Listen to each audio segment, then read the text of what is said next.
Picture this. The president of the most powerful nation on earth flies to Beijing. He brings an army of billionaires with him. The CEOs of Apple, Nvidia, Tesla, all of them, lined up, waiting for a meeting. And the man they're waiting to meet, he didn't come to them. He made them come to him. Something has shifted in the world order, and most people haven't noticed yet. Today, we're going to talk about numbers. Hard, uncomfortable numbers. Because the story of who actually holds power in 2026 isn't about speeches or flags. It's written in patents, missiles, minerals, and money. Stay with me. This one will change how you see the world. Donald Trump, commander-in-chief of the world's largest military, head of a $30 trillion economy, landed in Beijing with 12 of America's top CEOs by his side. Jensen Huang of Nvidia, whose company is worth $5 trillion, more than India's entire stock market. Tim Cook of Apple, Elon Musk of Tesla, all of them in Beijing, asking for deals. And Xi Jinping, General Secretary of the Chinese Communist Party, leader of the world's second-largest economy, received them calmly, confidently. Here's the irony that nobody is saying out loud. The world's biggest capitalists flew to a communist country to beg for business. Watch the body language in those summit photos. Watch who's leaning forward and who's sitting back. The body language tells you everything about who holds the cards. For decades, China was dismissed as a nation of cheap knockoffs. Copy the design, cut the price, flood the market. That was the narrative. That narrative is dead. Let's start with patents, the most honest measure of a country's innovation. China today holds 5.32 million active invention patents. It's the first country in history to cross the 5 million mark. And 60% of those aren't random low-value filings. They're in strategic, high-value emerging industries. Now, let's talk AI specifically.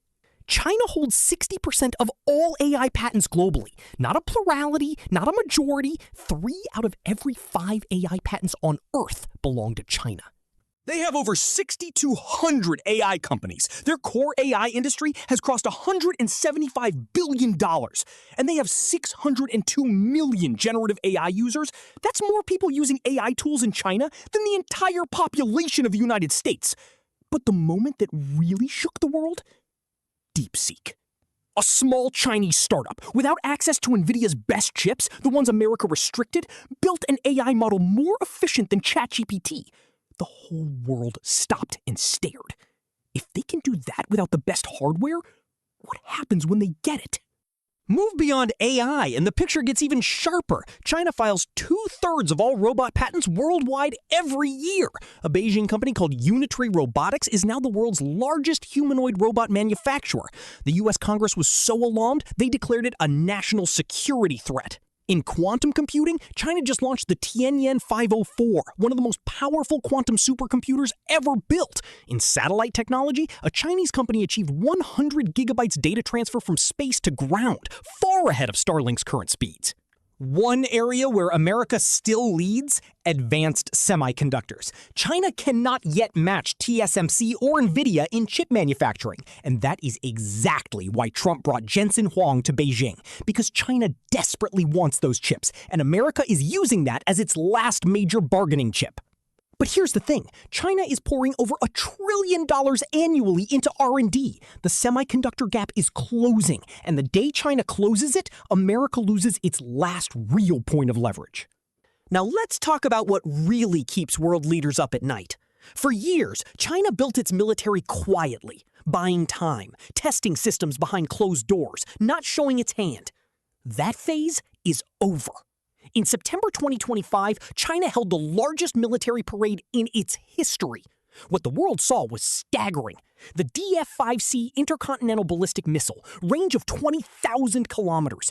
That reaches anywhere on Earth. The YJ-19 hypersonic anti-ship missile, powered by a scramjet engine, designed to sink aircraft carriers before they can respond. 60-foot unmanned stealth submarines.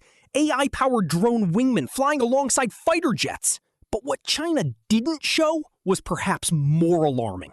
Reports are emerging that China has already begun testing 6th-generation fighter jets. America has 6th-gen programs too, but they're still in early testing.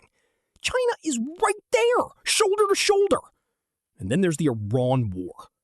When the U.S. engaged Iran militarily over the past few months, the cost was extraordinary. More than 50% of America's THAAD interceptors were depleted, Patriot stockpiles drawn down, Tomahawk cruise missiles fired at 10 times the annual procurement rate. Here's the part nobody wants to say plainly. The chips inside Iran's missiles, the rocket fuel in Iran's rockets, much of it traced back to China. America burned through its arsenal fighting weapons that China helped build. And now America needs to restock. And to restock, it needs rare earths. Which brings us to China's most powerful weapon of all. This is the part of the story that gets buried, but it's the most important part. Rare earth elements are in everything that matters in modern warfare and advanced technology.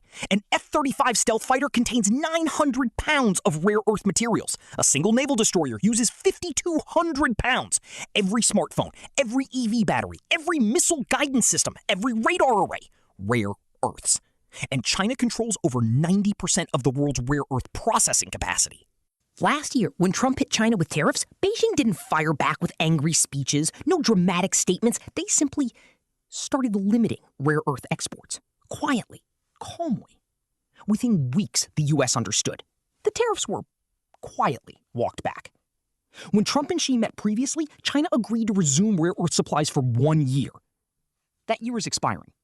And a significant reason Trump is in Beijing right now with his whole team of CEOs is to ask for an extension. Think about what that means. America needs to rebuild its depleted missile stockpile after Iran. To do that, it needs rare earths. To get rare earths, it needs China's permission. The country that helped deplete the stockpile will now help rebuild it. That is the definition of leverage. On paper, America is still the world's largest economy. Nominal GDP, $30 trillion. China sits at $20 trillion, a $10 trillion gap. But paper doesn't tell the whole story. America grows at roughly 2.5% per year. China, even with its recent slowdown, is growing at 5.5% per year, more than double the American rate. At that pace, China overtakes America in nominal GDP within 15 years. And if you measure by purchasing power parity how much stuff is actually being produced and consumed, China already surpassed America a decade ago. China's PPP GDP today, $40 trillion. America's $30 trillion. China won that race already. Most people just haven't updated their mental model. In manufacturing, the gap is even starker. China handles 30% of all global manufacturing. Add up the next 4 manufacturing nations, and they still don't match China. China makes solar panels, 80% of global production. EV batteries, 70% of global market share. Even Mercedes runs on Chinese batteries now. And look at who came to Beijing with Trump. Elon Musk, whose Tesla Shanghai factory produces over 50% of the company's global output. Tim Cook, whose iPhones are still 70% to 75% assembled in China, even after years of trying to move production to India. These men troll governments on social media constantly, but not one of them says a word against Xi Jinping. That silence is louder than anything they could say. China has spent the last 15 years quietly building a different kind of power: relationships. The Belt and Road Initiative now spans 150 countries. Infrastructure projects, ports, mining rights, loans across the global south. China has been planting flags, not military flags, but economic ones, all over the developing world. Meanwhile, Trump has spent the same period burning bridges. Insulting Germany, threatening Canada, talking about annexing Greenland, questioning NATO. This is NATO. And I've always said NATO's a paper tiger. And I've always said we help NATO, but they'll never help us. And if the big one ever happened, and I don't think it will, but if the big one ever happened, I guarantee you they wouldn't be there. Scolding Ukraine publicly. And the result?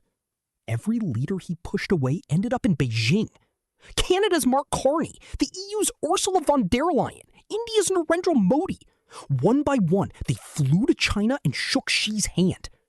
Trump didn't lose allies to China's charm offensive. He delivered them. Now, to be fair, and accuracy demands fairness, America is not finished. Its global alliance network is unmatched. Japan, South Korea, Australia, the Philippines, all of NATO. No country on Earth has a military partnership structure like this. The US dollar remains the world's reserve currency, and that gives America enormous, invisible economic power. America's semiconductor design ecosystem, NVIDIA, Qualcomm, AMD, still defines the frontier of chip technology. And on every measure of individual quality of life, per capita income, living standards, personal freedom, the US still leads by a significant margin. But here's the question that matters. Is that lead growing or shrinking? The trajectory is clear. 40 years ago, China was a poor, developing country. Today, it's matching America in technology, manufacturing, trade, and increasingly in military power. The summit in Beijing this week isn't just a diplomatic meeting, it's a symbol of a transition that's been happening slowly and is now accelerating. America still wears the crown, but the crown is no longer comfortable, and Xi Jinping knows it. Which is exactly why he didn't have to fill any stadium, didn't have to flatter anyone, didn't have to put on a show. He just waited for them to come to him.